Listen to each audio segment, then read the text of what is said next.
안녕하십니까. 2026년 5월 22일 아침을 여는 스타일로 뉴스 인텔리전스 업데이트입니다. 오늘 아침도 복잡한 글로벌 이슈들 속에서 팩트만 빠르고 정확하게 짚어드리는 심층 브리핑으로 시작하겠습니다. 자, 바로 본론으로 들어가 보죠. 오늘 브리핑은 프로웨이브 AI와 함께합니다. 다들 아시겠지만 스타일로 인텔옵스 플랫폼을 개발한 곳이자 AI 기반 오픈소스 인텔리전스의 핵심 채널이죠. 여기서 수집된 방대한 데이터를 바탕으로 오늘 중앙아프리카의 상황 아주 객관적으로 해부해 보겠습니다. 오늘 다룰 핵심 내용입니다. 먼저 지역 위기 상황을 매핑해 보고요. 이어서 주요 세력과 새롭게 떠오르는 위협 요인들, 그리고 각계의 관점과 여론을 차례로 분석합니다. 마지막으로는 향후 전망과 함께 전체 오디오 브리핑 안내까지 쭉 이어가겠습니다. 첫 번째 순서, 지역 위기 매핑입니다. 지금 가장 뜨거운 분쟁의 진원지, 바로 콩고 민주공화국 동부 상황부터 짚어보겠습니다. 지금 이 지역의 전술 데이터를 보면요. 콩고 민주공화국 동부에 분쟁이 그야말로 빽빽하게 밀집되어 있습니다. 이게 단지 한 나라 안에서 끝나는 문제가 아니라는 건 잘 아실 겁니다. 국경을 맞대고 있는 우간다, 루안다, 그리고 부룬디의 안보까지 직접적으로 흔들고 있는 아주 복합적인 전장 상황에 펼쳐지고 있죠. 현재 각국의 안정성 지표를 한번 비교해 볼까요? 우간다와 루안다는 일단 내부적으로는 꽤 안정적인 상태를 유지하고 있습니다. 하지만 그 옆에 있는 콩고 민주공화국이 심각하게 불안정하고 중앙아프리카 공화국 역시 구조적으로 취약하다 보니 여기서 파생되는 외부 압박이 만만치가 않습니다. 부룬디 역시 위협에 꽤나 취약하게 노출되어 있는 상황이고요. 그렇다면 이 위기를 주도하는 실제 세력들은 누구일까요? 두 번째 순서, 주요 세력과 신흥 위협에 대해 알아보겠습니다. 반군, 테러리즘, 그리고 공중보건, 이 세 가지 축이 어떻게 맞물려 있는지 분석해보죠. 최근 타임라인을 보면 상황이 얼마나 빠르게 악화되고 있는지 명확해집니다.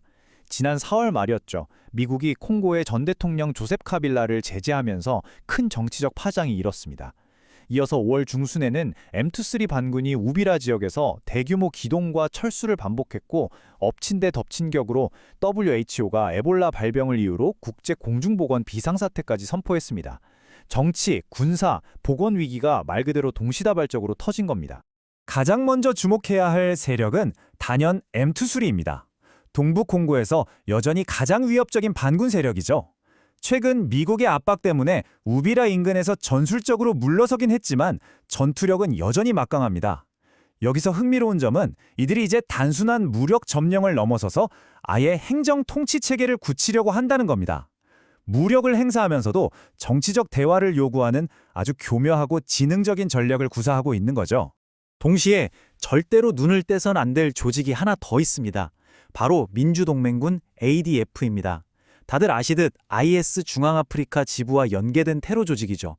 베니, 이투리, 북키부 일대에서 활동하면서 민간인들을 상대로 끔찍한 대규모 살상을 저지르고 있습니다.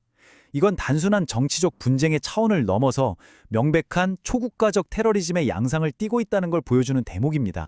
자, 여기에 안보 상황을 벼랑 끝으로 모는 변수가 또 하나 추가됐습니다. 바로 앞서 잠깐 언급했던 에볼라입니다. WHO가 콩고와 우간다의 분디부교 에볼라 발병을 비상사태로 선포했는데요. 이게 왜 중요하냐면 에볼라는 단순한 의료 문제가 아니기 때문입니다. 이동이 엄격히 제한되고 병력이나 외교 인력의 작전 자체가 불가능해지죠. 총알이 날아다니지 않아도 전 지역의 작전 수행 능력을 멈춰 세우는 치명적인 비동력적 위협이 된 겁니다. 세 번째로 넘어가 볼까요? 이번에는 관점과 여론 분석입니다. 관련국들과 의사결정자들은 이 상황을 어떻게 받아들이고 있는지 객관적으로 짚어보겠습니다. 미국을 포함한 서방의 외교적 제재 조치와 현지의 실제 반응을 비교해보면 상황이 꽤 엇갈립니다. 워싱턴은 긴장을 완화하겠다며 콩고 전 대통령과 루안다 관계자들에게 제재 카드를 꺼내 들었죠. 하지만 현지 상황은 다릅니다. 콩고 정부는 오히려 반 루안다 정서를 강화하며 내부 결속을 다지고 있고 외교적으로 고립된 루안다는 M23를 통한 은밀한 대리전을 확대할 위험성마저 커졌습니다. 제재가 오히려 의도치 않은 양극화를 부추긴 셈이죠. 저희 분석팀은 이 흐름을 정확히 읽어내기 위해 광범위한 오픈소스 모니터링을 가동 중입니다. 로이터나 BBC 아프리카 같은 주요 외신은 물론이고요. 소셜미디어상의 핵심 해시태그들, 그리고 WHO나 UN 평화유지군 같은 공식 기관의 움직임까지 실시간으로 추적하고 있습니다. 휴전이 과연 실효성이 있을지, 또 국경을 넘나드는 대리전 의혹은 사실인지, 시시각각 변하는 내러티브를 놓치지 않는 게 핵심이니까요. 수집된 데이터에서 나타난 여론의 핵심은 바로 이 한 문장으로 요약됩니다. 서방이 주도하는 외교적 해결에 대한 높은 회의감.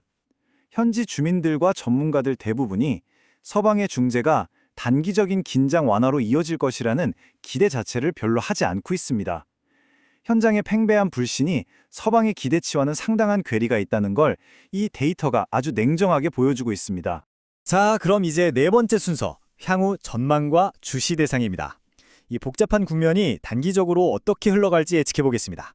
저희 인텔리전스 분석가들이 꼽은 단기 감시 목록은 크게 세 가지입니다.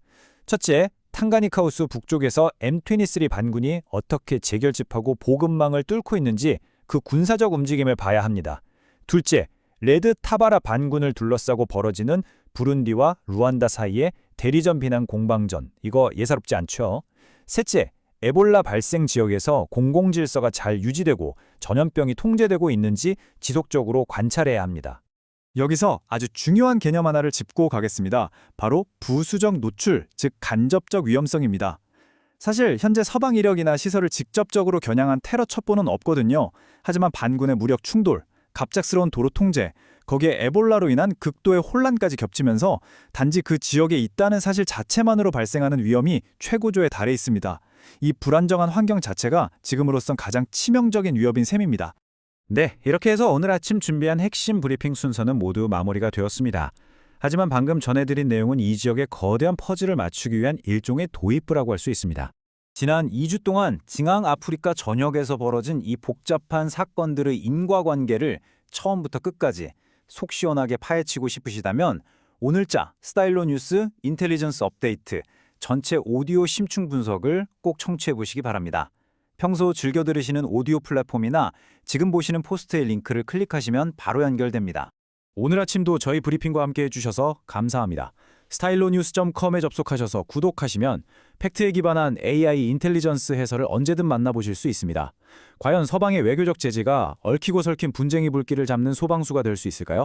아니면 오히려 지역의 분열을 가속화하는 기폭제가 될까요? 현장에서 들려올 다음 소식 주의 깊게 지켜보시기 바랍니다.